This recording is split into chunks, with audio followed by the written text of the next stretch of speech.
What's up, Sally?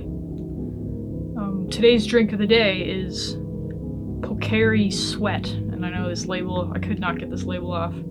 It blocks maybe that's intentional to block the fact that this drink is literally called Sweat, because that does not sound very appetizing, but you can see it on the top, maybe. I think what it's meant for is it's supposed to be like a hydration and electrolyte drink, so kind of like a Gatorade, because it's actually said at the bottom that it's supposed to bring back the electrolytes and water that's lost during a workout or like sweating, so that's why it's called that.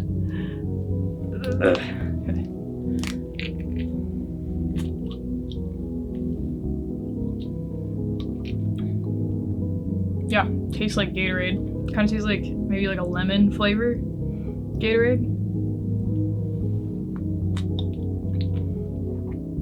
It's not bad. We're getting pretty far into this video talking thing, and I feel like I've gotten a lot better at just feeling more relaxed in front of camera.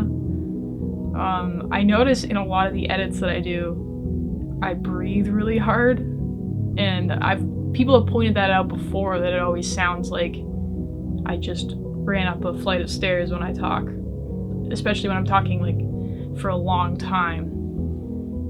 I'm not sure what that's about. I don't think I have a breathing problem, but maybe I forget to breathe when I'm trying to talk. I'm trying to focus on talking, and breathing just doesn't seem to work.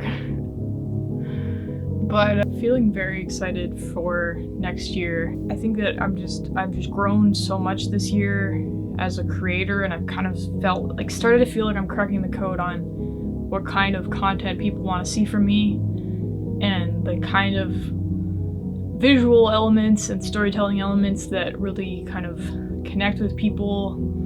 And I feel like I've spent all this time kind of honing in on my creative style and my editing style, that now it's just the time to like scale it to the next level, because it really feels like we're at a point where I could really scale quickly too. I'd love to be able to go and talk at more conferences and travel around and just meet more people like me, because these past couple of years have been extremely isolated to just me creating and me having these different little opportunities and successes and being able to get excited about them, you know, with my family, but they don't really get it the same way that I feel like having other creator friends who are also going through it could help kind of just make it all feel more real and more grounded in reality, because I do kind of just feel like I'm living in a Twilight Zone episode.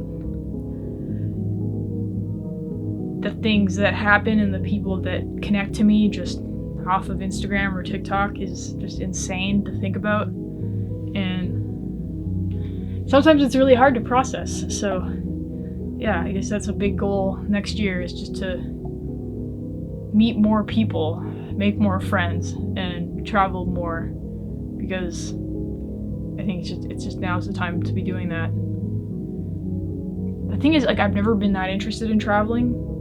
It's one of those things that everybody tells you need to go do, and that you regret not doing earlier, and that it, you know, gives you a better perspective on the world. And I understand that all that stuff is true.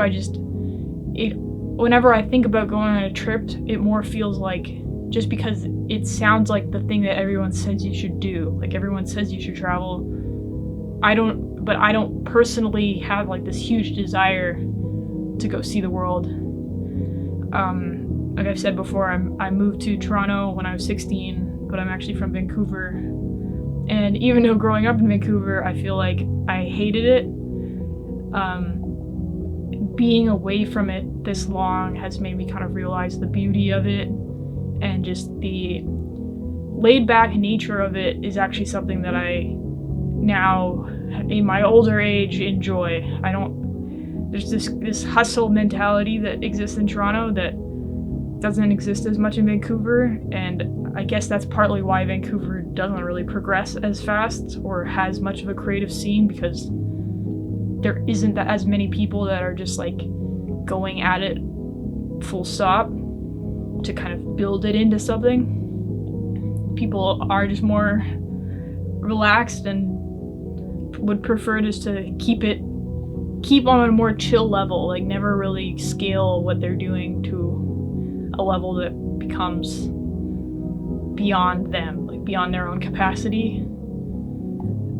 But in some ways that's also a benefit of moving back and being a big fish in a small pond, is that because it's not as established, you have more power to establish something or make an impact. Whereas out here in Toronto, there's like hundreds of studios, hundreds of different little communities in the art world. And if you start something, it doesn't hit as hard because there's just so many things for people to do and groups for people to be a part of that yours isn't gonna scale. Whereas in Vancouver, there's just nothing to do. And if you do anything, everyone's so desperate to be a part of something that they come, and you can grow things quickly. And I kind of would like that. Like I want to build a community. I've always loved developing relationships, and yet I've been so far removed from it for such a long time because of this career path I've been on. So yeah, that's definitely where the goals are set, is moving back there, settling down there, but then maybe traveling when it feels right. Hopefully getting opportunities to travel where at least the expenses of traveling are paid for, and there's like more of a reason that I'm going to a specific place. I don't have to actually choose the place that I'm going and figure out what I want to do there. That I'll just get to go do the thing that I'm being brought there to do, and then get to explore in my free time. I think that's the way to go. But yeah, thank you for today.